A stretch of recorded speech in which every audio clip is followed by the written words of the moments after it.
Hey there, and welcome to another episode of the Sean Richard Team Live. I am your host, Sean Richard, with Guaranteed Rate. Thank you so much for joining me today, and excited to talk to you about what's going on in the mortgage and real estate markets. So that way, if you're a home owner or a home buyer, you've got current knowledge about what's going on in the market that can impact and help you make better decisions.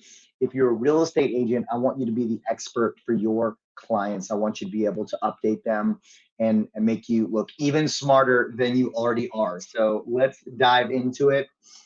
So today we're going to cover quite a bit. On the agenda, we're going to talk about rental rates and what they're doing. We're going to be talking about kind of some important data that got released last week, some economic data from last week from the National Association of Home Builders, as well as housing starts, permits, things like that. Also going to be talking a little bit about jobless claims. So that's coming out from the U.S. Department of Labor Statistics. So we'll be talking about that.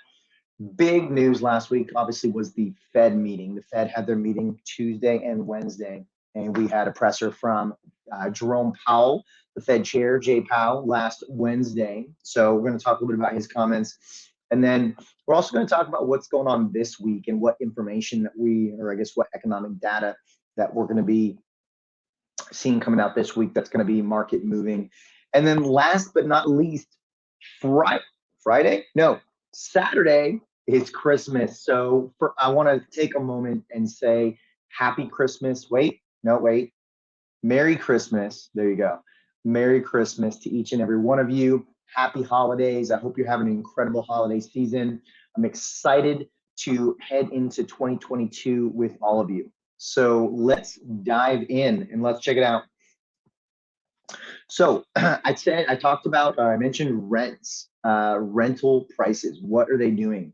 So we got the CoreLogic CoreLogic rent report today, actually, and it was pretty astounding. But I want to focus on one component of the rent report. So the rental report from CoreLogic does include multiple housing types. I want to focus on just single family detached. And so year over year, and this is October of 20 to October of 21, it lags a couple of months. Single family rents were up 11%, which is pretty insane. You figure if you're renting a home, and this is average across the country, so there are going to be hotter markets and colder markets. So if you're renting at, let's call it $2,000 a month, that means over the course of the last year, your rent is up $220, which is a pretty big jump considering some of the more typical rent increases in history were 3-4% a year. So 11% year over year, October to October for single family. And that's another record level. I mean, rents have just been rising at an astronomically record level for a while now, and we've seen this month over month on these rental reports. So that's CoreLogic. Realtor.com does their own rental report as well, and they're stating that rents are up almost 20% year over year. Now, if you're a home buyer and you're renting right now, your rent is going up. You may have a lease coming up, expiring here in the next 2, 3, 6 months.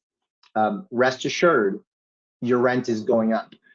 Because if you're in an apartment or this is really single family, but they're going up across the board. But if you're in a home, you don't think that landlord is hearing these rental rates. I'm a landlord. I'm hearing these rental rates, and I'm like, man, why aren't I charging my tenants, market rent? And it's not gouging. It's market rent. It's what the market is demanding. So if you're renting right now, strongly consider what it would take for you to buy. And as a real estate agent, take this information to your clients. Let them know that this, talk to them about the data that backs this up. So the national median rent, $1,771. National median rent, $1,771. Now, that seems low, and I think there may be some data that goes into this piece of the puzzle that not as doesn't encompass all the rents, because I know you've got a ton of rents here in the DFW Metroplex that are easily north of 2,000. But national median 1771, but that's up $300 from last year. What does that mean? Let's break that down. So $300 increase in rent. So if you're talking about a home purchase, that $300 a month is the equivalent of about $45,000 to $60,000 of purchase price that you can go up. Because remember, rents rise every year, but your mortgage doesn't. Your mortgage is fixed for that life of the loan, for that term of the loan. So now your escrow portion, taxes, insurance, that's going to fluctuate with as taxes and insurance fluctuate in the house. But your core mortgage payment, that's going to be set for the life of the loan. So you don't have to worry about that variation from rental increases. So let's get into some data from last week. So since our last get together on Tuesday, so we had the National Association of Home Builders come out, their sentiment report, or their index. So this is the home builder sentiment. This is how confident home builders are going forward in our current housing market. And this is measured on a scale of 1 to 100, and 50 being meh, kind of right in the middle. So anything below 50, builders are pessimistic about the market going forward.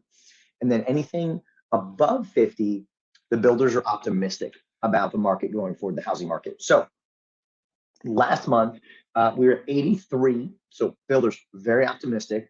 Not really a surprise. We ticked up 1 to 84. Builders still very optimistic going forward on the housing market. And so that's a good sign when builders are optimistic.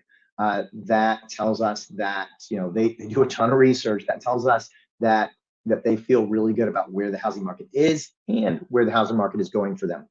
So on that note, we're talking about builders. Let's talk about new builds. Single family residence really is what I want to focus on. So let's talk about the actual starts of construction, but then also permits, because right now we've got a shortage of inventory.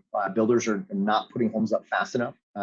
Last I saw, we were on a clip to be about 1.2, 1.3 million homes put up this year, when in a typical year, we need to be putting up closer to 1.7. So where do we sit? So housing starts, in the end, this is single family residence. We're up 11.3 month over month, and up only 1.1% year over year. Now, remember, last year, we didn't build nearly enough homes across the country. So only being up 1.1% year over year is going to exacerbate the shortage issue from the inventory levels. So what about permits? What about permits that have been filed for new housing starts? What does that look like? Well, month over month, we're up 2.7%. Okay, a little bit. However, year over year, we're down 4.5%. I thought that said 45%. I can't read my own handwriting. We were down 4.5%. And so that, again, speaks to the challenge that we're going to continue to see in inventory. We're seeing permits filed for housing starts down year over year. They're creeping up. We got a little bit of a gain month over month, but we're down year over year. And so we've got to keep an eye on these numbers, because if we continue to trend in this direction, if we continue to struggle with housing starts and permits, then we're going to continue to see builders put up less homes than they need to on an annual basis, which is going to inflate the gap. It's going to continue to create an inventory shortage. All right. What else did we get last week? We got jobless claims on Thursday. And so this is, we have two categories of jobless claims. We have initial jobless claims, and then we have continuing. So initial is new filings for unemployment. And I'm going to pause and take a quick swig of water here. My throat's been a little bit under the weather. Awesome. All right. So initial jobless claims, new filings for unemployment. So last week, because we get this on a weekly basis, last week we had 188,000 new jobless, new unemployment claims. The expectation for last Thursday was 195,000, but we actually got 206,000. So you're like, oh my gosh, we got an extra 10,000 more than expected for the week. And although that increase definitely not what the market was expecting, that is still near record levels. I say near, lowest levels in the past 30 plus years. So, which last month at 188 was right there near record levels as well. So still very low new claims filing. Now, continuing claims. So this is people who are continuing to file on unemployment.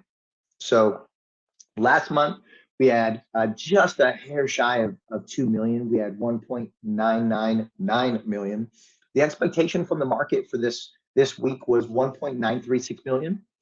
And we actually got 1.845 million. So we got about, what's that, 90,000 less on continuing claims. So let's keep an eye on this as well. If we continue to tick downwards, that that is going to show us that more people are getting back to work. Now, there's a lot of job openings right now. There's a ton across the country, and companies are having a hard time filling those.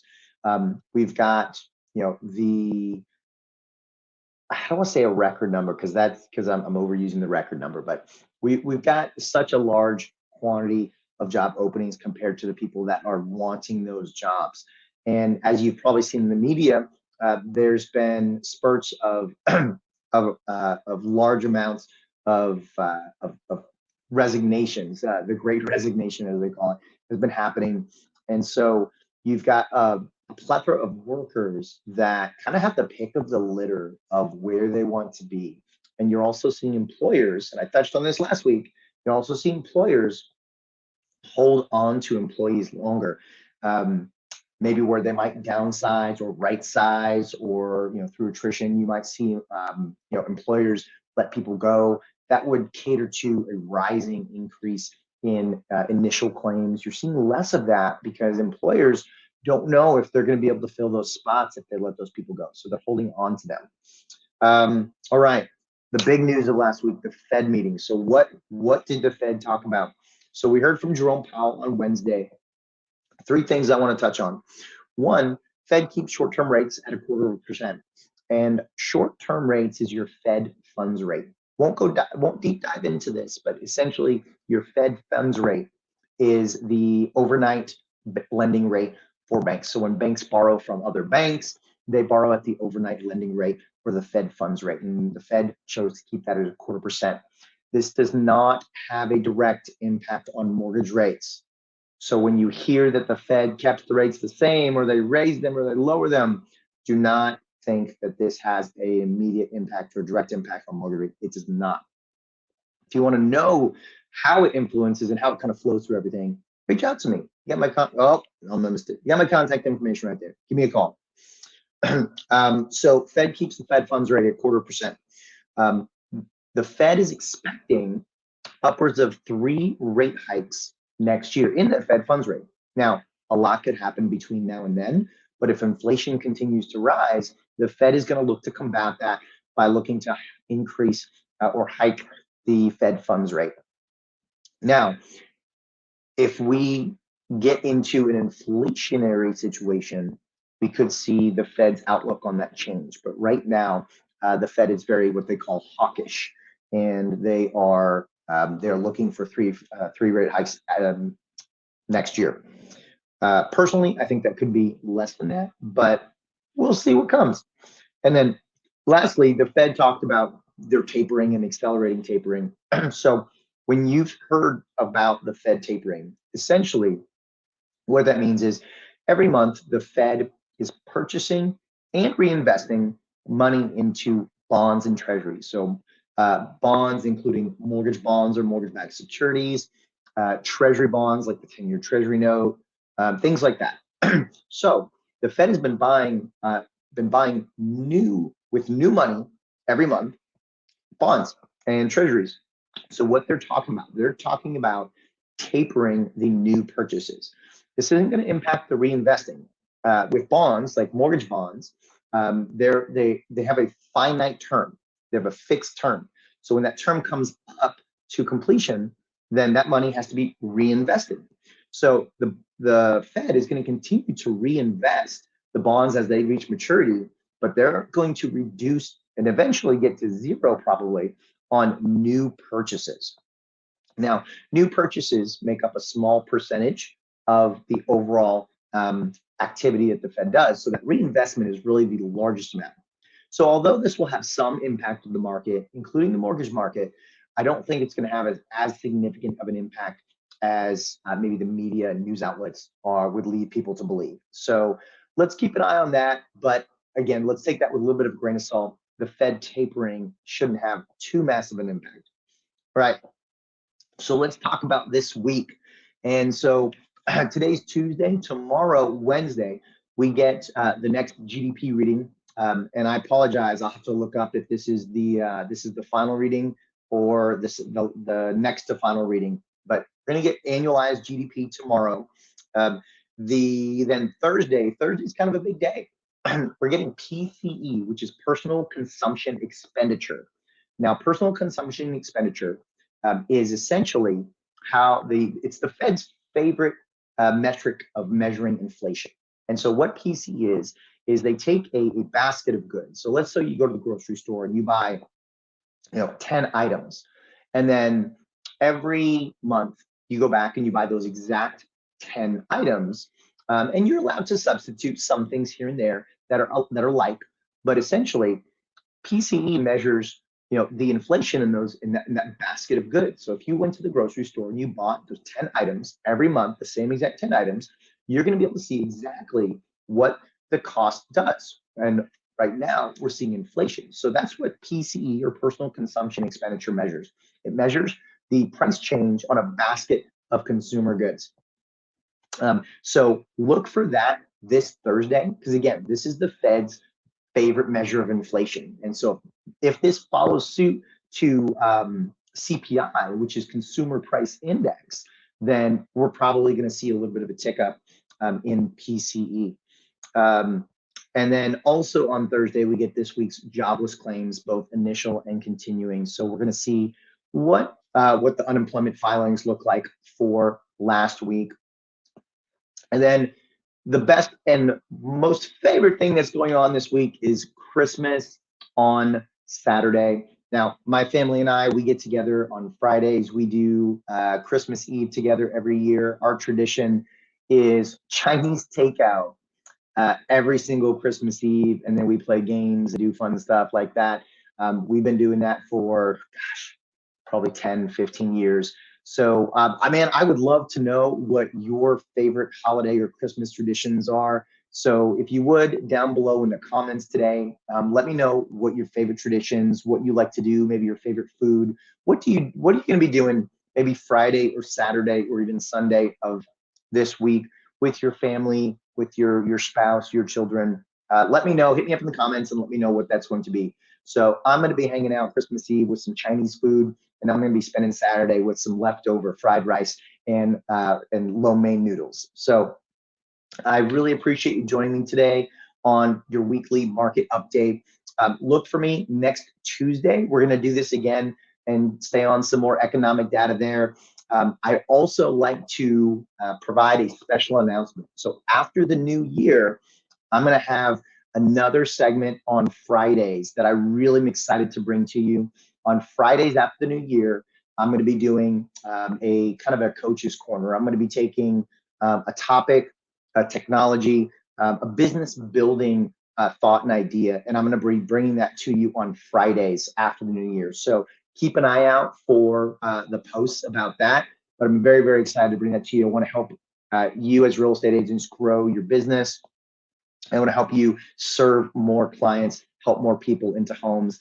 And so Fridays, after the new year, we're going to be talking about ways to make progress in that category and help you do more.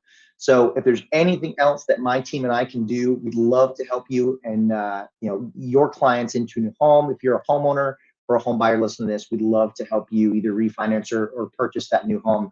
We've been doing this for a long time, and we make it really, really simple. So hit me up on my phone, or you can head over to my website there.